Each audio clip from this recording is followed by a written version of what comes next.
running around a lot this week doing different things that I don't normally do. Took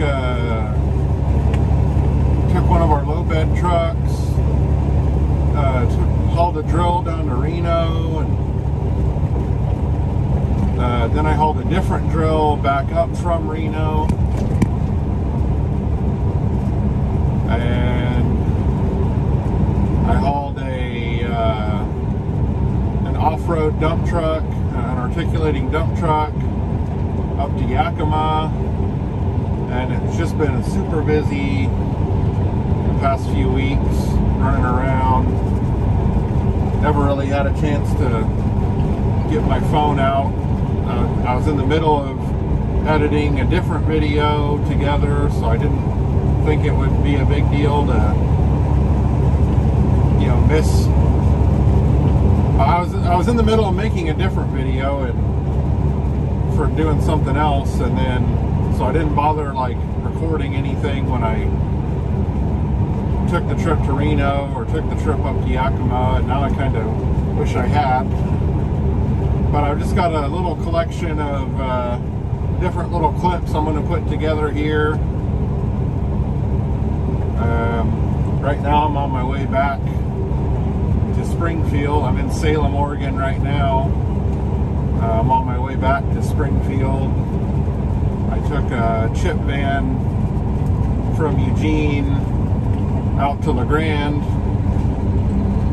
and now I'm back in Salem on my way back to Springfield.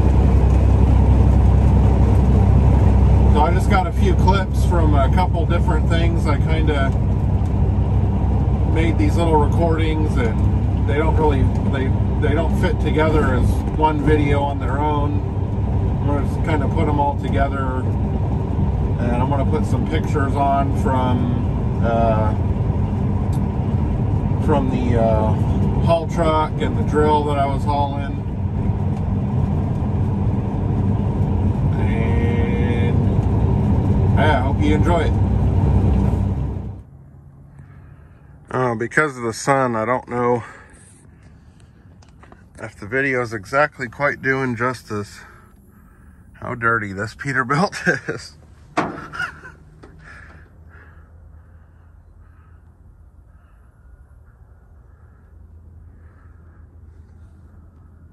I guess it's not that bad, considering it was basically a yard goat for our chip vans over at one of our dedicated chip customers for a while.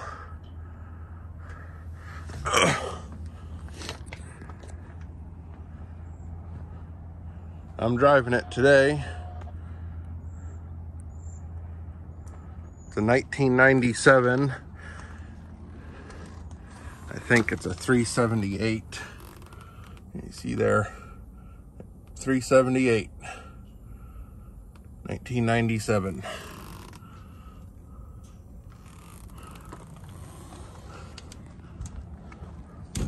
It's got a Caterpillar under the hood. Old school 3406E.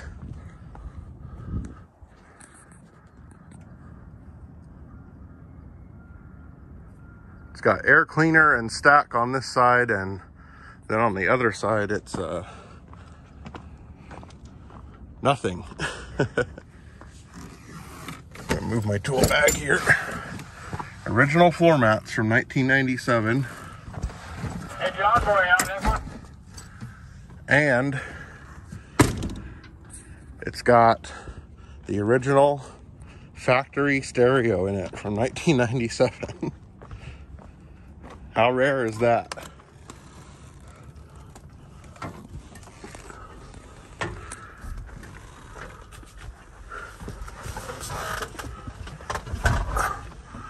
That is the original stereo from 1997.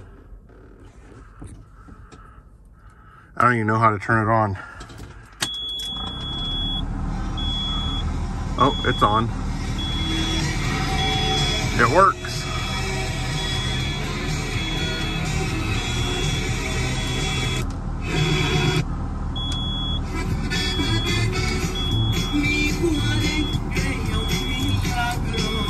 No tape in it.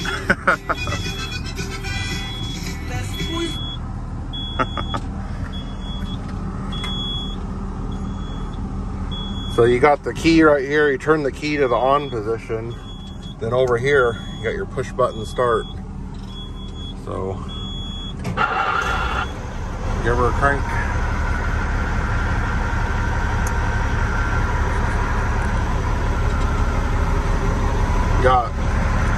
These are the gauges we got.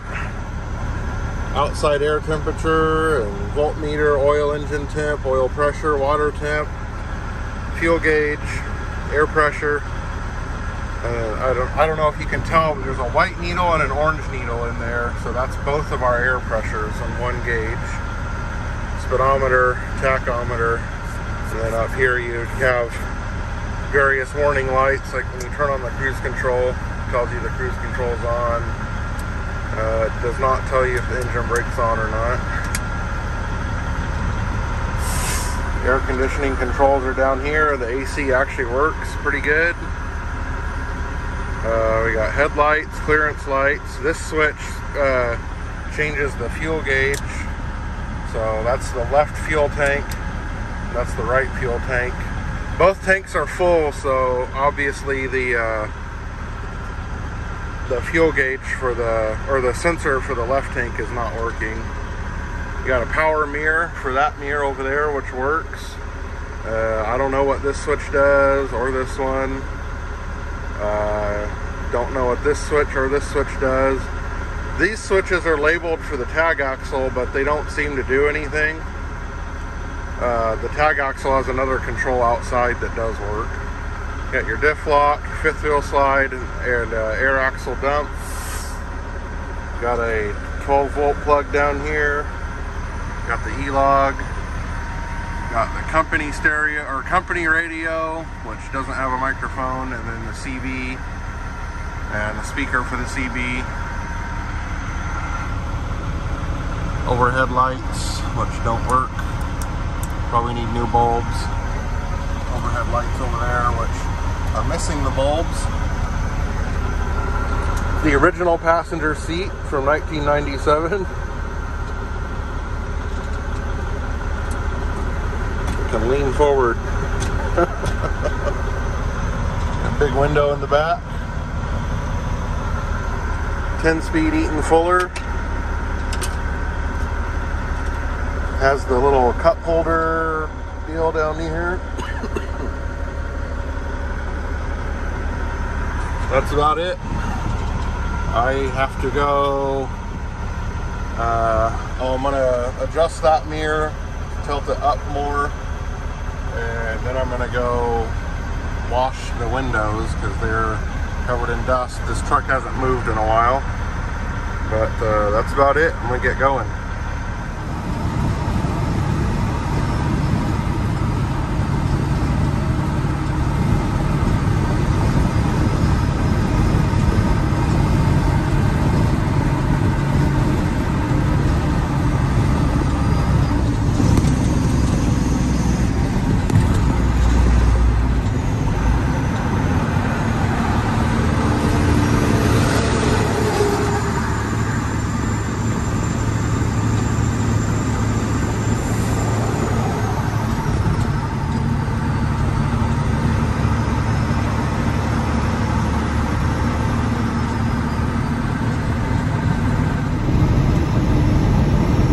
Out I was wrong about the AC working. It was only blowing cold this morning because the engine was cold.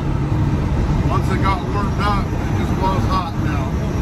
This is the first week in Oregon, or the first week this summer in Oregon.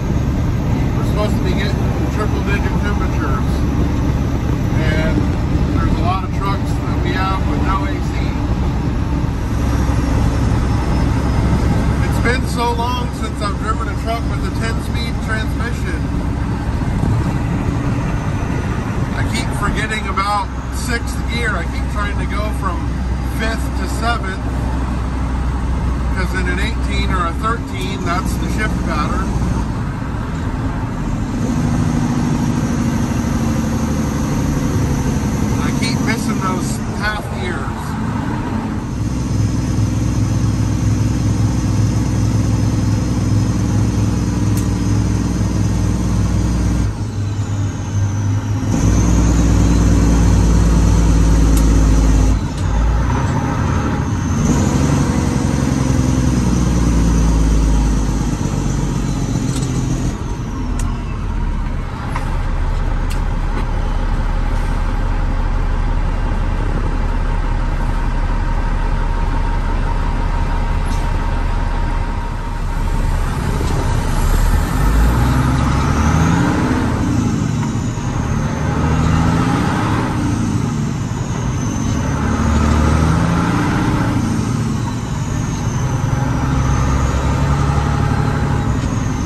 sit out in the sun and wait.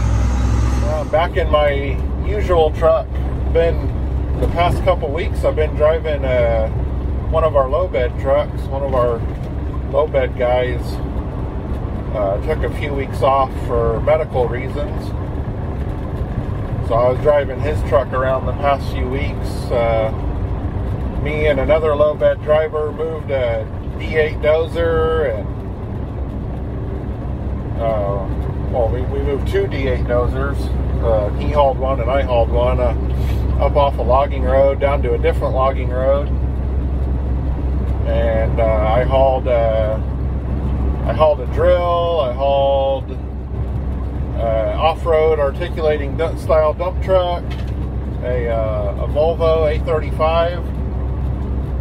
I hauled a different drill down to Reno, and then I picked up a different drill from Reno and brought it back up to the company that owns the drill. I brought it back to their yard in Springfield. Took the off-road dump truck up to Yakima.